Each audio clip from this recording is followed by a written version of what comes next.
அங்க நின்று பாத்தியாடி, பாத்தியா? கண்டவன் எல்லாம் என் வீட்டு படியேறி பொண்ணு கேட்கறான். இதுக்கெல்லாம் காரணம் யாரு? யாரு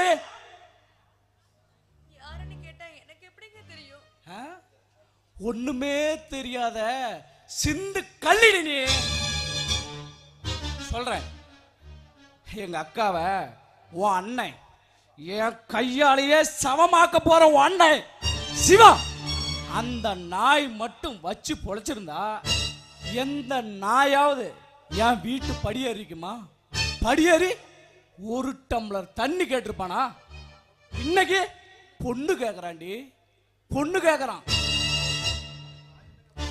அதுக்கு நான் என்னங்க பண்றது? இப்படி தினம் தினம் அடிச்சு என்ன ஏங்க சித்திரவதைப்படுத்துறீங்க? அடிப்பண்டி, அடிப்பேன். உன்னை அடிக்கிற அடியில நீ ஒப்பாரி வச்சு அழுவணும். உன் கண்ணு உங்க அண்ணன் காலடிக்கு போய் சேரணும். ஆமா, அதை பார்த்து கொதிக்கணும், நான் ரசிக்கணும். இதானே நான் விரும்புறேன். அடி வாங்குறது நீனா, வலிக்கிறது உங்க அண்ணனுக்கா இருக்கணும்டி. வேண்டாங்க, நீங்க அடிக்கிற அடியை விட பேசுற வார்த்தை என்னால தாங்க முடியல. நீங்க என்ன படுத்துற கொடுமை என் அண்ணனாலையும் தாங்கிக்க முடியாதுங்க. தாங்க முடியாதுல்ல, தாங்க முடியாதுல்ல, தாங்க முடியாது, தாங்க முடியாது, தாங்க முடியாது. அப்ப என்னால மட்டும் எப்படி தாங்க முடியும்? என்னால மட்டும் எப்படி தாங்க முடியும்? இங்கப்பா, வெளியில சந்தோஷமா இருக்கும்போது கூட எங்க அக்காவை நினைச்சு என் மனசு ஓரமா ஒப்பாரி வச்சு அழுண்டு.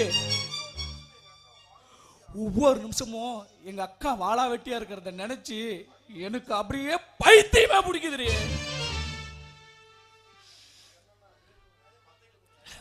உனக்குன்னா ஒரு நியாயம், மத்தவங்களுக்கெல்லாம் ஒரு நியாயமாடி சொல்ல.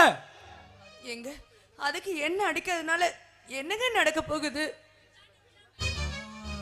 என்ன சொன்ன?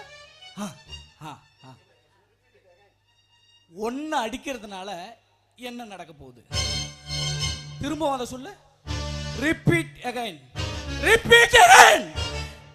என்ன அடிக்கிறதுனால என்னங்க நடக்க போகுது?